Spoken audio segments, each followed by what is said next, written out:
The consequences of sexual misconduct.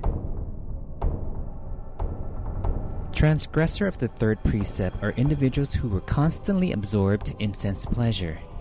And whether they're a man or a woman, they usually had numerous sexual partners.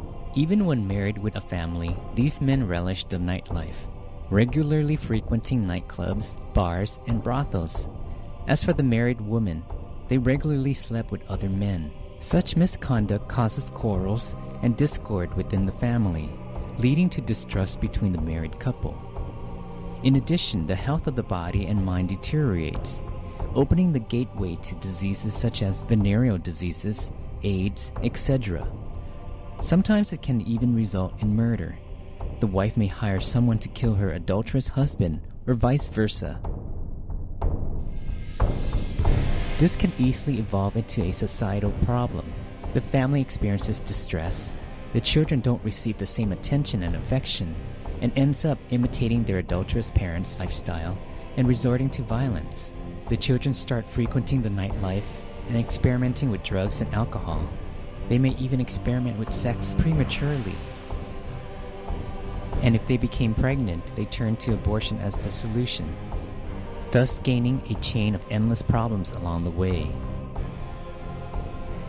On their deathbed, people who regularly transgress the third precept will see a replay of their past misdeeds, causing their mind to become pitch black. This leads to a rebirth in the third site of the great hell, where they will be subjected to various forms of punishments by male and female hell denizens in accordance to their misdeeds.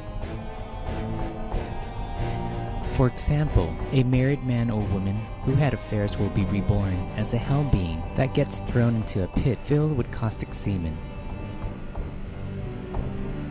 The acid will dissolve the hell being's body, and it dies an excruciating death. Once reborn, it will have its genitals chopped, sliced, and cut over and over again by hell denizens with a sharp knife. Its past misdeeds will cause it to develop female sex organ. Hell denizens with a huge male sex organ made of hot iron, or a burning club with sharp barbs, or a star fruit-like object with sharp blade-like ridges will penetrate the hell being and spray acidic semen, dissolving the hell being's body from inside out. Rebirth occurs instantaneously, and it will be pounded to death by a club that looks like a male genitalia. When it is reborn again, it will be beaten up by the hell denizens that use a sharp sword to sever and carve hell being's genital into that of a female until it dies.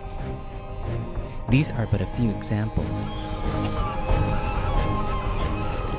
After the great hell, it will be reborn in Usatat hell to undergo further tortures in the sea of acidic semen. Its body will be infested with worms that look like sperms. It will be chased and bitten by fish that looks like a male genitalia. On land, it will be chased and bitten by dogs with a head that resembles male or female genitals. These are just a few examples.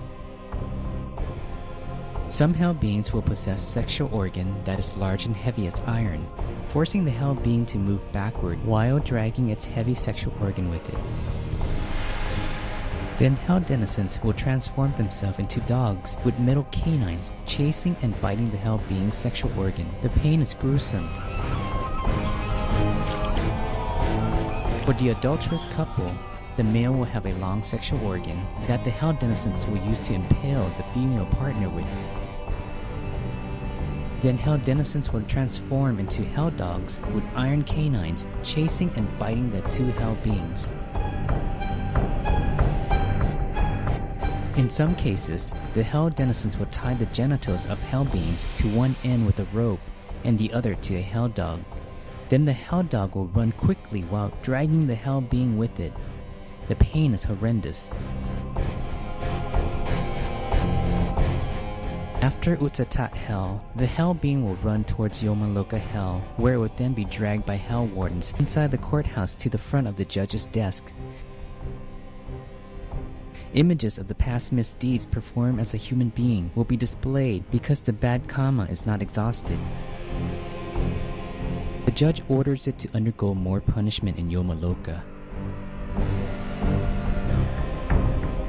it will be forced to climb a red cotton tree with sharp hot iron thorns.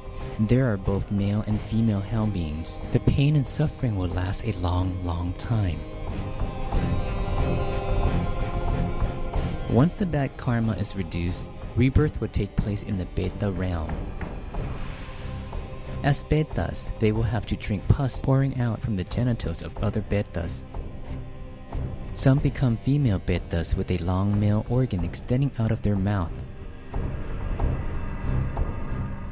Some are male betas whose sexual organ is constantly ablaze. If someone enjoys having intercourse with animals as a human being, they will be reborn as an asuragaya that looks like the animals he had sex with. Some asuragaya have the head of a dog, the beak and wing of a duck, legs of a chicken, and its genitals constantly infested with worms.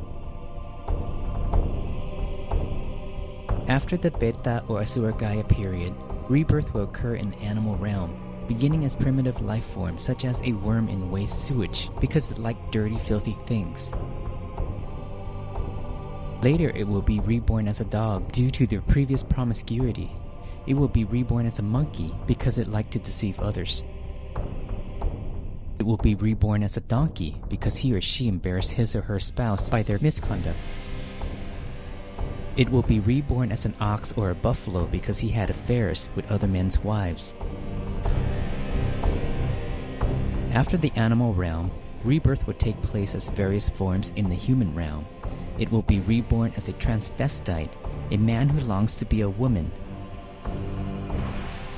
This is a person with the severest consequence from a previous sexual misconduct committed throughout many existences, both as a man and as a woman. The consequences from the misdeeds are fruiting simultaneously. Since the number of lifetimes that the sexual misconduct was committed more as a female than that as a man, he now has a strong predisposition to be a woman. If he lives in a time when technology is not as advanced, he will just opt to dress like a woman. However, if he lives in a time when technology is cutting edge, he will undergo a sex reassignment surgery. A gay person is a man who is attracted to other men. They have transgressed the third precept throughout many existences, but the overall karma has abated and only the residual is sending forth its effects. Let's examine when the promiscuity was committed. If promiscuity was prevalent in lifetimes born as a female than those as a male, he will have the characteristic of a gay queen. If the promiscuity occurred equally or slightly more in lifetimes as a male, he will have characteristic of a gay king. If the promiscuity was greater in lifetimes as a male, she will have the attributes of a butch lesbian. If the consequence from lifetimes of promiscuity as a female is equivalent or slightly more, she will have attributes of a femme lesbian.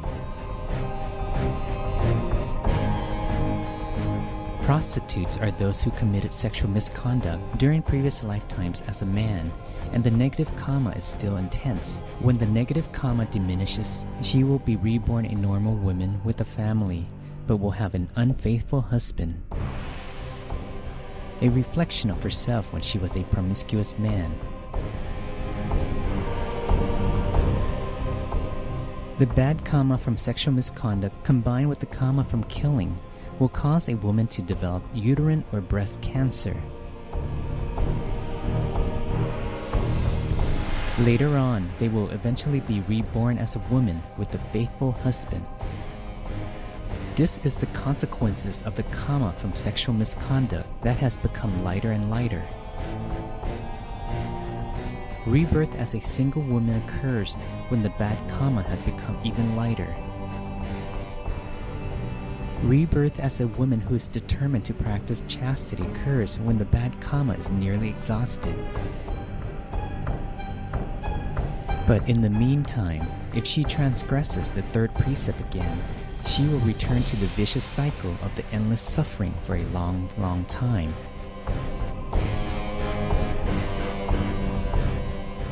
Therefore, we should hasten to accumulate only good deeds, practice chastity, and distance ourselves from the environment of sexual misconduct.